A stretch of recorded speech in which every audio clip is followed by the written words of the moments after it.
오늘 이 시간에는 원수를 사랑하라 라는 제목으로 말씀을 전하도록 하겠습니다. 지금 산상수훈의 말씀을 시리즈로 계속해서 전하고 있습니다. 특별히 오늘 원수를 사랑하라 이 말씀은 이 기독교를 대표하는 가장 유명한 말씀 중에 하나입니다. 이 교회를 다니지 않아도 이 말씀은 누구나 다 알 정도로 기독교의 가장 최고의 윤리를 보여주는 말씀입니다. 그런데 정작 우리 주위를 살펴보면 이 말씀은 다 알지만 이 말씀대로 사는 사람은 별로 보지 못하는 것 같습니다. 이 원수를 사랑하라 이 말씀은 이 과거 신앙의 선배들의 유명한 몇 가지 이야기만 회자될 뿐 어쩌다가 세상의 뉴스에서나 그것도 그리스도인들이 아닌 다른 사람들의 어떤 따뜻한 미담으로만 우리 귀에 들리는 것 같습니다. 여러분들은 이 원수를 사랑하라 이 말씀을 들으면 어떤 마음이 드십니까? 여러분 삶 가운데 혹은 여러분의 이 관계 속에서 혹시 원수가 있으십니까? 나와 함께 동거동락하면서 지지고 볶으면서 싸우는 남편 혹은 또 아내, 자녀들과 같은 이 왼수는 있어도 정말 생각만 해도 치를 떨게 하는 원수가 여러분 삶 가운데 있으십니까? 내 삶의 장애물이 되고 나의 길을 막아서는 그런 원수 같은 사람이 있으십니까? 늘 이유 없이 나를 향해 대적하고 환난과 고통을 주는 자들이 여러분 삶에 있으십니까? 만약 그런 사람들이 주변에 있다면 여러분들은 그들을 어떻게 대하십니까? 원수를 사랑하는 것은커녕 그 원수만 보면 막 쌍심지가 켜지고 막 분노가 일어나지 않으십니까?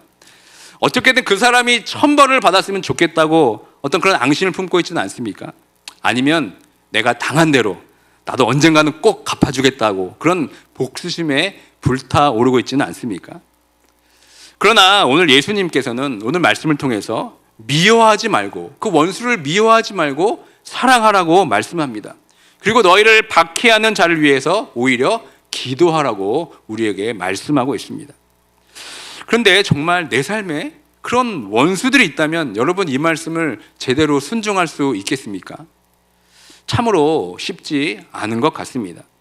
이 원수를 사랑하는 것을 우리 머리로는 다 알지만 이미 그 원수 때문에 받은 상처난 가슴이 그 원수를 용서하지 못합니다. 도무지 사랑할 수 없기 때문에 오히려 이 원수를 사랑하라는 말씀을 들으면 너무나 우리 마음이 괴롭습니다. 구원받은 성도들이란 하나님의 말씀에 1.1획이라도 우리가 다 아멘하면서 그 말씀대로 지키며 살아가기로 결정한 사람들입니다. 지난주에 살펴본 말씀처럼 1.1획이라도 이루어질 것을 믿고 그 말씀을 지키면서 율법의 완성을 이루며 살아가는 것이 바로 그리스도인들의 삶입니다.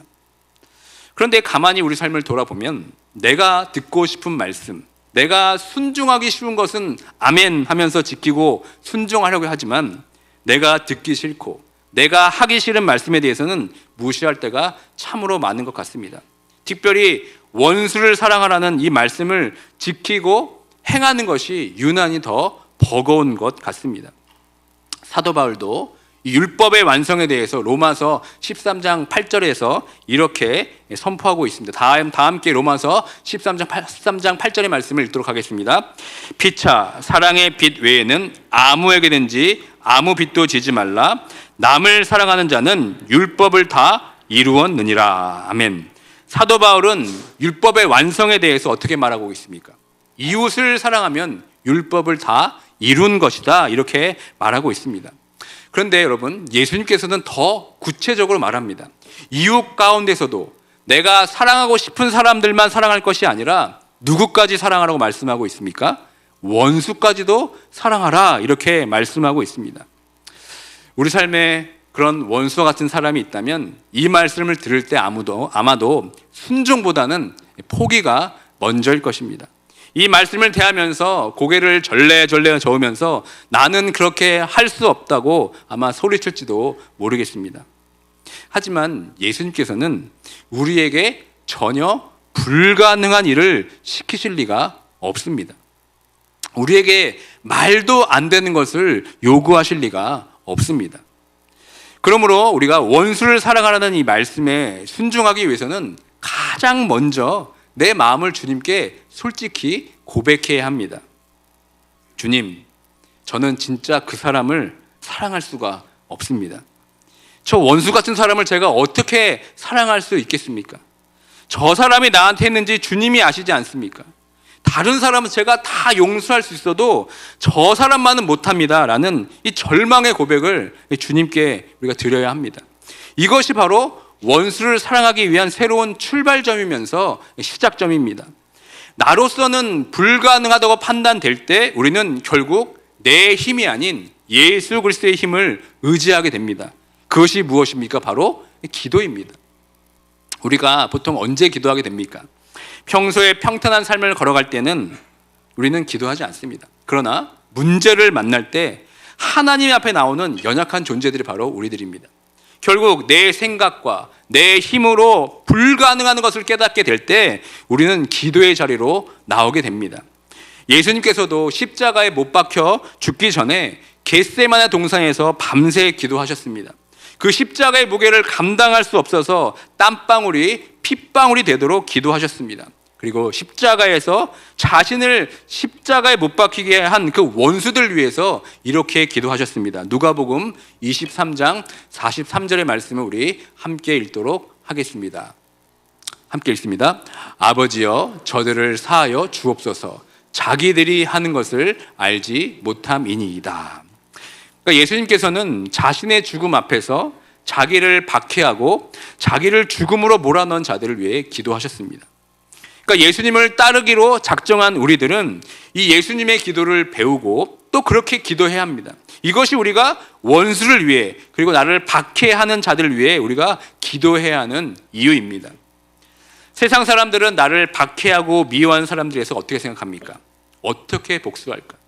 어떻게 내가 당한 대로 갚아줄까? 이렇게 괴로워하면서 잠 못 이루며 살아갑니다.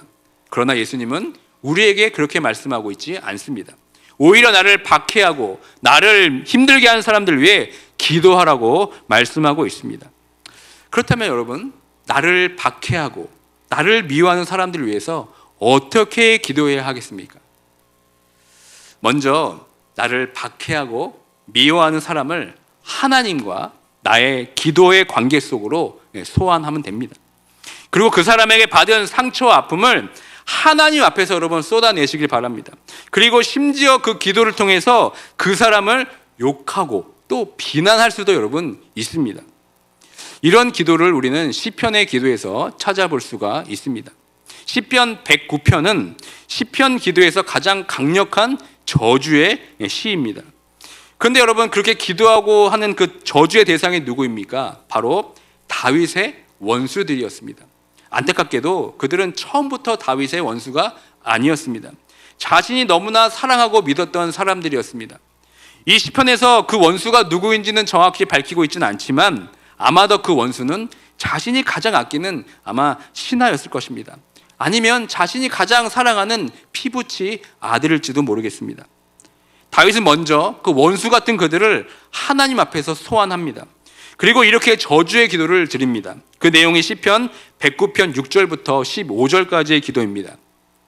이 시간 이 기도를 다 함께 우리가 읽기를 원하는데요. 혹시 여러분 가운데 그 사람만 생각하면 치를 떨 정도로 싫어하는 원수가 계시다면 이 시편의 기도에 여러분 그 사람을 초대하시길 바랍니다.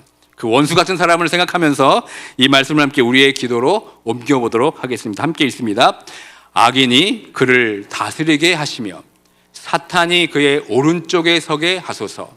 그가 심판을 받을 때 죄인이 되어 나오게 하시며 그의 기도가 죄로 변하게 하시며 그의 연수를 짧게 하시며 그의 직분을 타인이 빼앗게 하시며 그의 자녀는 고아가 되고 그의 아내는 과부가 되며 그의 자녀들은 유리하며 구걸하고 그들의 황폐한 집을 떠나 빌어먹게 하소서. 고리 대금하는 자가 그의 소유를 다 빼앗게 하시며 그가 수고한 것을 낯선 사람이 탈취하게 하시며 그에게 인애를 베풀 자가 없게 하시며 그의 고아에게 은혜를 베풀 자도 없게 하시며 그의 자손이 끊어지게 하시며 후대에 그들의 이름이 지워지게 하소서. 여호와는 그의 조상들의 죄악을 기억하시며 그의 어머니의 죄를 지어버리지 마시고 그 죄악을 항상 여호와 앞에 있게 하사 그들의 기억을 땅에서 끊으소서. 아멘이 나오십니까? 여러분 혹시 이런 기도로 하나님께 기도해 본 적이 있으십니까? 어떠십니까? 막 속이 다 시원하지 않으십니까? 아니면 정말 이렇게 기도해도 되나? 라는 생각이 들지는 않으십니까? 근데 여러분 이 지금 말씀이 다 기도의 언어입니다. 뭐뭐 하시며 뭐뭐 하소서 라면서 지금 하나님께 긴급하면서 강렬하게 저주의 기도를 지금 다윗은 하고 있습니다. 성경 가운데 가장 지독한 저주가 있는 이 기도를 우리가 따라서 하다 보면 섬찟하기도 합니다. 자신의 원수의 뿌리가 이 땅에서 완전히 제거되고 흔적조차 없어지기를 구하는 기도에 여러 가지 생각이 듭니다. 정말 내가 기도한 대로 하나님께서 들어주실까? 설마 내가 기도한 대로 응답되면 어떻게 되지? 라는 불길한 생각이 들기도 합니다. 그리고 결정적으로 이 기도는 원수를 사랑하라 라는 예수님의 말씀과 너무나 반대되는 말씀이 아닙니까? 그런데 여러분 다윗은 지금 아주 진지하게 원수를 향해서 지금 간절히 하나님께 기도를 드리고 있습니다. 우리가 피눈물 난다 이런 말을 할 때가 있습니다. 말 그대로 사무칠 정도의 처절한 감정을 표현할 때 우리가 이 말을 씁니다. 몸이 아프면 신음소리가 나오듯이 감정이 상하면 탄식과 저주가 자연스럽게 나옵니다. 다윗은 지금 하나님께 자신의 있는 모습 그대로 정직하게 기도하고 있습니다. 그런데 여러분 여기서 중요한 것이 있습니다. 다윗은 사람 앞이 아니라 지금 하나님 앞에서 기도했다는 점입니다. 이것이 아주 중요합니다. 사람이 아니라 하나님만이 자신의 아픔을 풀어주시기를 지금 기도하고 있습니다. 그런데 여러분 우리는 어떻습니까? 그런 원수 같은 사람을 통해서 공격을 당하고 힘이 들 때 우리는 어떡합니까? 하나님을 찾기보다는 사람 앞에서 우리의 상한 감정을 토해낼 때가 참으로 많이 있습니다. 하나님의 앞이 아니라 사람에게 나의 감정을 토해내면 그 순간은 당장은 시원할 수가 있습니다. 그러나 여러분 뒷수습이 안 될 때가 얼마나 많이 있습니까? 나중에 자신이 뱉은 말이 돌고 돌아서 또 엉뚱한 소문을 만들고 또 다른 시험에 빠지게 됩니다. 그렇기 때문에 우리는 사람이 아니라 하나님 앞에서 모든 것을 쏟아내야 합니다. 사람 앞에 나의 감정을 쏟아놓는 것은 여러분 넋두리에 불과합니다. 그러나 하나님 앞에서 나의 감정을 쏟아놓는 것은 기도가 될 줄 믿습니다. 이 저주시가 시편 안에 포함되어 있다는 것은 하나님께 그렇게 기도해도 좋다는 뜻입니다. 그렇게 기도하도록 우리에게 허락하신 것입니다. 분명히 원수를 사랑하라고 말씀하셨지만 이런 저주 기도를 우리에게 주신 것은 어쩌면 하나님의 역설적인 선물과도 같은 것입니다. 그렇게 억울하고 괴로운 심정을 하나님께 하소연할 때 하나님께서는 우리의 기도를 묵묵히 들어주십니다. 우리의 소용돌이치는 감정을 기도의 눈물로 쏟아낼 때 하나님께서는 그 기도를 들어주시고 우리 안에 미워하는 감정을 잠재워 주십니다. 저도 이런 시편의 기도를 꽤나 한 적이 있습니다. 목회를 하면서 성도들에게 이유 모를 미움을 받을 때가 있습니다. 특별히 이민교회에서는 목회자를 자신의 감정의 하수구로 삼는 분들이 꽤 많이 있습니다. 목회자만 보면 정화되지 않는 자신의 감정들을 마구 쏟아냅니다. 분노와 비난을 아무렇지 않게 말합니다. 그럴 때마다 참으로 괴롭습니다. 말도 안 되는 것으로 트집을 잡아서 미워합니다. 그리고 이상한 루머를 만들어서 사람들에게 엉뚱한 소문을 퍼뜨리기도 합니다. 그럴 때 어떻게 해야 되겠습니까? 하나님께 기도하는 방법밖에 없습니다. 그때 저도 이런 시편의 기도를 통해서 막 나의 감정을 쏟아냅니다. 하나님 앞에서 오늘 시편의 기도처럼 나의 억울함을 막 토로합니다. 기도의 자리가 아니라면 누가 들어도 그것은 저주일 뿐입니다. 그렇게 한참을 마구 쏟아내며 기도하다 보면 어느새 내 마음 가운데 잔잔한 평안이 찾아옵니다. 그리고 다시 한번 내 자신을 돌아보게 됩니다. 기도의 자리가 아닌 곳에서는 나의 마음이 참 분하고 억울하기도 하지만 이 기도를 하고 나면 그제서야 저의 부족함을 깨닫게 됩니다. 그렇지, 내가 부족해서 그렇지. 내가 그분을 더 돌보고 관심을 가지고 사랑했어야 되는데 그렇게 하지 못했지. 그러면서 그 분노의 기도가 회개의 기도로 변합니다. 그리고 그렇게 미어있던 그 사람을 다시 한번 생각하게 됩니다. 전에는 안 보였던 그 사람의 상처가 보이기 시작합니다. 그 사람이 왜 그렇게밖에 할 수 없었는지 대해 생각하면서 그 사람을 불쌍하게 여기는 마음까지 생깁니다. 그리고 그 사람을 위한 분노의 기도가 결국은 긍휼의 기도로 바뀌게 됩니다. 그렇다면 하나님께서 이 저주의 기도를 우리에게 허락하신 이유가 무엇이겠습니까? 이 기도의 핵심이 무엇입니까? 사실 이 기도는 상대를 저주하는 데 있지 않습니다. 더 중요한 것은 여러분, 자기의 회복입니다. 상대방이 내가 기도한 대로 그 저주를 받아 망하게 되었다 하더라도 사실 내 감정이 온전히 치유되지 않습니다. 원수가 망하면 한동안 속이야 시원하겠지만 감정의 치유는 여러분 별개의 문제입니다. 나를 괴롭히는 원수가 저주받는 것이 먼저가 아니라 상처가 입은 내 감정의 치유가 더 먼저 되어야 합니다.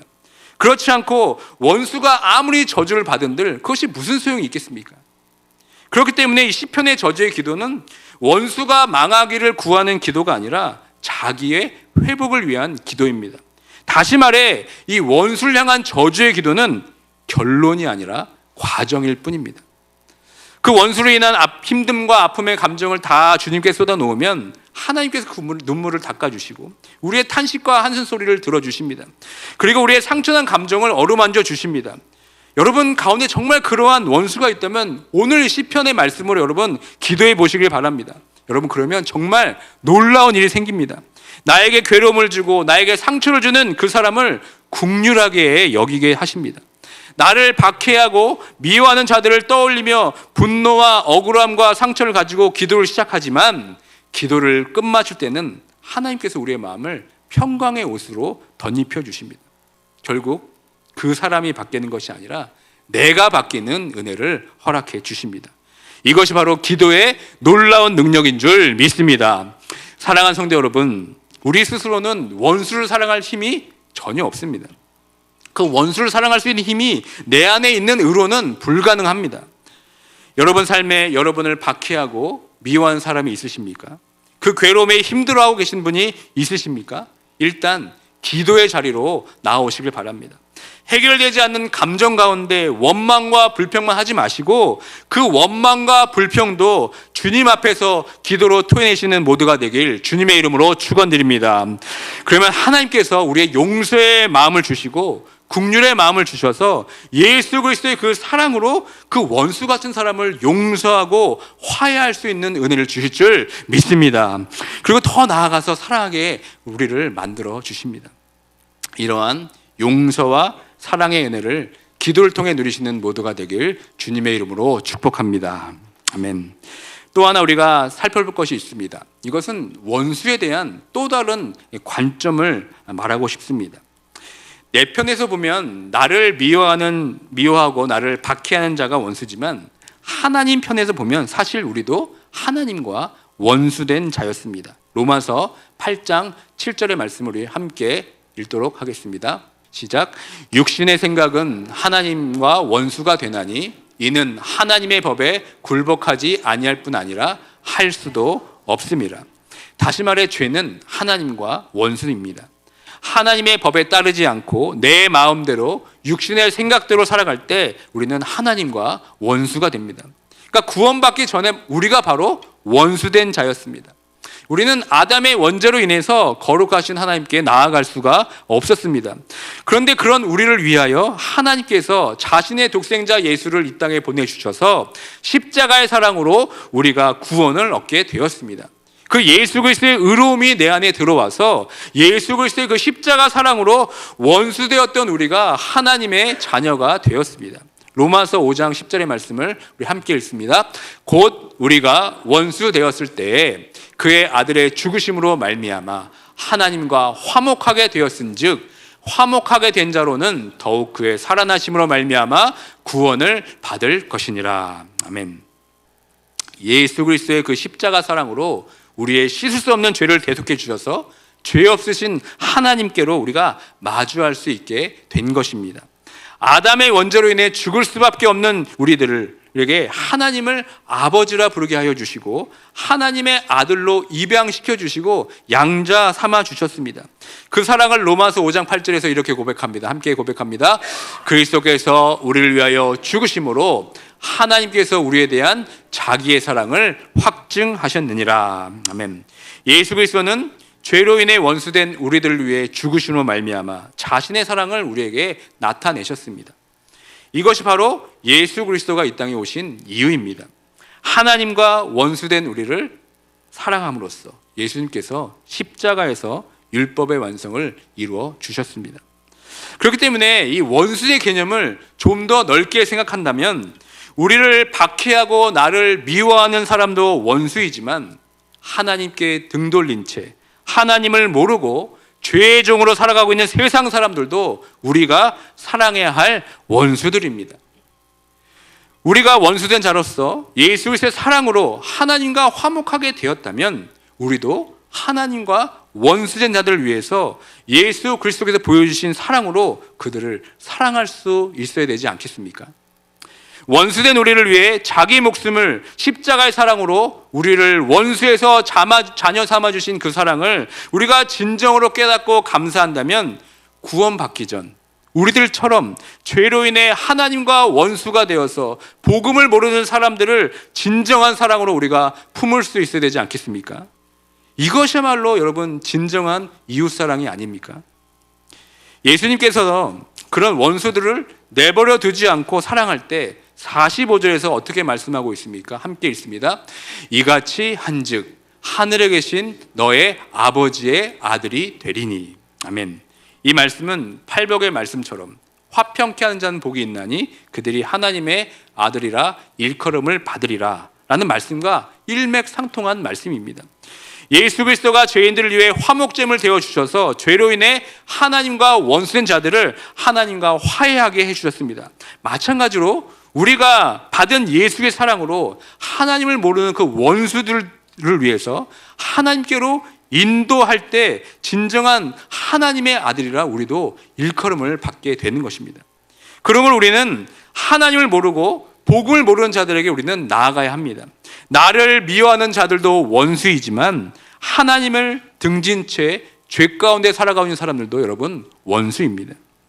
그렇다면 원수를 사랑하라 이 말씀이 하나님을 모르고 죄 가운데 있는 원수된 채 살아가고 있는 그들에게 예수 그리스도의 사랑을 전하라는 것으로 여러분 들리지 않으십니까? 이것이 진정한 원수를 사랑하는 말씀이 아니겠습니까? 그런데 정작 우리는 복음을 모르고 믿지 않는 이 세상을 향해 나아가지 못하는 것 같습니다. 교회 안에서만 우리끼리만 이 사랑을 누리려고 합니다. 그래서 46절과 47절에 보시면 예수님께서 어떻게 말씀하고 계십니까? 우리 함께 읽도록 하겠습니다. 너희가 너희를 사랑한 자를 사랑하면 무슨 상이 있으리요? 세리도 이같이 아니하느냐? 또 너희가 너희 형제에게만 무난하면 남보다 더하는 것이 무엇이냐? 이방인들도 이같이 아니하느냐? 너희가 너희를 사랑하는 자를 사랑하면 무슨 상이 있겠느냐? 너희 형제에게만 무난하면 무엇이겠느냐라고 예수님께서 지금 탄식하고 있는 겁니다. 이것은 세리와 이방인들도 다 하는 것이라고 말씀하고 있습니다. 이 말씀에 비추어서 한번 우리를 돌아보길 원합니다. 우리가 섬기고 베푸는 사랑에 지금 이 교회의 바운더리를 지금 넘어가고 있습니까? 끼리끼리 사랑하고 끼리끼리 모이고 끼리끼리 교제하고 있지는 않습니까? 이런 사랑은 세리와 이방인, 다시 말해 복음을 모르는 사람들도 다 하는 것이라고 말씀하고 있습니다. 이 교회의 존재 목적은 교회를 위해 존재하는 것이 아닙니다. 교회는 교회를 위한 것이 아니라 세상을 위한 것입니다. 교회의 궁극적인 방향은 교회 안이 아니라 교회 밖입니다. 복음의 빛은 교회 안에서만 비춰지는 것이 아니라 세상 밖으로 비춰져야 합니다. 교회라는 울타리, 이 경계선을 뛰어넘을 때 교회가 건강해집니다. 이 바운더리를 넘어서야 교회가 온전해지는 줄 믿습니다. 우리가 하나님을 사랑하고 이웃을 사랑할 때, 다시 말해 하나님을 모른 채 죄 가운데 살아가는 원수까지도 사랑할 때 우리는 온전해질 수 있습니다. 오늘 본문의 마지막 절인 48절을 함께 읽도록 하겠습니다. 그러므로 하늘에 계신 너희 아버지의 온전하심과 같이 너희도 온전하라. 여기서 나오는 그러므로는 앞서 말한 원수를 사랑하고 너희를 박해한 자를 위하여 기도할 때를 말하는 것입니다. 그러니까 우리가 우리의 이웃, 그리고 더 나아가서 원수를 사랑하지 않는다면 우리는 온전하지 않다는 뜻이 됩니다. 율법은 하나님 사랑과 이웃 사랑으로 온전해집니다. 다시 한번 예수님께서 말씀하신 그 율법의 온전함이 무엇인지 마태복음 22장 37절부터 40절의 말씀을 함께 읽도록 하겠습니다. 예수께서 이르시되 내 마음을 다하고 목숨을 다하고 뜻을 다하여 주 너희 하나님을 사랑하라 하셨으니 이것이 크고 첫째 되는 계명이요 둘째도 그와 같으니 내 이웃을 내 자신과 같이 사랑하라 하셨으니 이 두 계명이 온 율법과 선지자의 강령이니라. 아멘. 사랑하는 성도 여러분, 반쪽짜리 신앙인이 되면 안 됩니다. 반쪽짜리 사랑으로만 나아가면 안 됩니다. 하나님을 사랑한다면 이웃 사랑으로 우리는 반드시 나아가야 합니다. 내가 좋아하고 내가 편한 사람만 사랑하는 것이 아니라 나를 미워하는 원수뿐만 아니라 하나님을 모른 채 죽어가고 있는 그 영혼을까지 사랑하는 데까지 우리는 나아가야 될 줄 믿습니다. 하나님께서는 죄로 인해서 원수된 자까지도 사랑해 주셨습니다. 오늘 본문 45절 중반절의 말씀을 우리 함께 읽도록 하겠습니다. 하나님이 그 해를 악인과 선인에게 비추시며 비를 의로운 자와 불의한 자에게 내려 주심이라. 하나님께서는 선인에게만, 의로운 자에게만 해와 비를 주는 분이 아니십니다. 악인과 불의한 자에게도 동일하게 주십니다. 여러분, 햇빛과 비는 생존에 절대적으로 필요한 요소입니다. 없으면 죽게 되는 것입니다. 원수라고 해서 그것을 다 빼앗는 것이 아닙니다. 모든 사람과 동일하게 대하는 것이 바로 하나님의 사랑입니다. 이것이 하나님께서 원수를 대하시는 태도이며 원수를 사랑하시는 모습입니다. 우리는 세상 사람들처럼 사랑하면 안 됩니다. 우리는 하나님처럼 세상 사람들을 사랑해야 합니다. 하나님은 그 누구도 놓지 않으시길 원하십니다. 그래서 예수 그리스도를 이 땅에 보내주셨고 이제는 그 이웃사랑의 사역을 우리에게 맡겨주셨습니다. 그러므로 우리가 온전하여짐은 내가 받은 구원의 은혜를 나만 가지고 나만 누리는 데 있지 않습니다. 그저 하나님 앞에서만 머문다고 해도 이것이 온전해지는 것이 아닙니다. 이제는 내가 받은 은혜와 그 사랑을 우리 이웃들에게 그리고 우리의 원수들에게까지 나눠줄 때 비로소 우리가 하나님과 하나님의 아들 예수 그리스도처럼 온전하게 될 줄 믿습니다. 말씀을 맺습니다. 예수님께서 원수를 사랑하라고 말씀하신 것은 우리 마음에 어떤 훈훈한 감동을 주기 위해서 말씀하신 것이 아닙니다. 그 말씀대로 살아가는 것이 바로 세상과 구별된 삶의 사람들이고 진정 나를 따르는 제자들이라고 말씀하고 계십니다. 우리들이 앞으로 기도할 때 원수를 없애달라고 기도하기보다는 저 원수를 사랑하게 하는 힘을 달라고 기도해야 합니다. 나를 이렇게 미워하고 괴롭히는 원수가 없어진다면 또 다른 원수가 나타나서 우리를 괴롭힙니다. 저 인간만 없으면 내가 속 시원할 텐데 라고 생각하고 계십니까? 그 인간이 없어지면 또 다른 원수가 우리를 기다리고 있습니다. 이것이 바로 우리의 인생살이입니다. 또한 원수가 있는 것에 여러분 감사하시길 바랍니다. 왜냐하면 그 원수가 내 주변에 있을 때 나의 영적 수준을 가늠할 수가 있습니다. 그 원수가 나타나 봐야 나의 신앙의 수준이 드러납니다. 아마도 여기 계신 모두에게 그런 원수 같은 사람이 분명히 하나씩은 있을 것입니다. 그것이 나의 남편일 수도 있고 나의 자녀일 수도 있고 또 함께 신앙생활하는 성도일 수도 있습니다. 그러나 여러분, 신앙생활에 있어서 나를 힘들게 하는 그런 원수와 같은 영적인 가시는 나를 아프게도 하지만 나를 성장시키기도 합니다. 그 원수 같은 사람들을 통해 나를 일깨우고 나의 교만함을 낮추기 위한 도구로서 하나님께서 사용하기도 하십니다. 그 원수 같은 자들을 사랑할 때 우리는 진짜로 온전해지는 겁니다. 이 말씀을 알고 깨닫는 것으로 여러분 우리가 멈추면 안 됩니다. 아는 것이 신앙이 아닙니다. 아는 대로 행하는 것이 바로 우리의 진짜 믿음이고 신앙입니다. 나를 괴롭히고 나를 힘들게 하는 그 원수를 위해 기도하고 사랑할 때 궁극적으로 하나님과 원수가 된 자들까지도 우리가 사랑할 수 있어야 됩니다. 이것이 바로 진정한 이웃 사랑인 줄 믿습니다. 이 말씀을 다시 한번 우리 마음 가운데 새기고 나를 박해한 자를 위해 기도하고 원수를 사랑함을 통하여서 하나님의 아들이라 일컬음을 받고 하나님 아버지의 온전하심 가운데 거하는 우리 모두가 되길 주님의 이름으로 축원드립니다.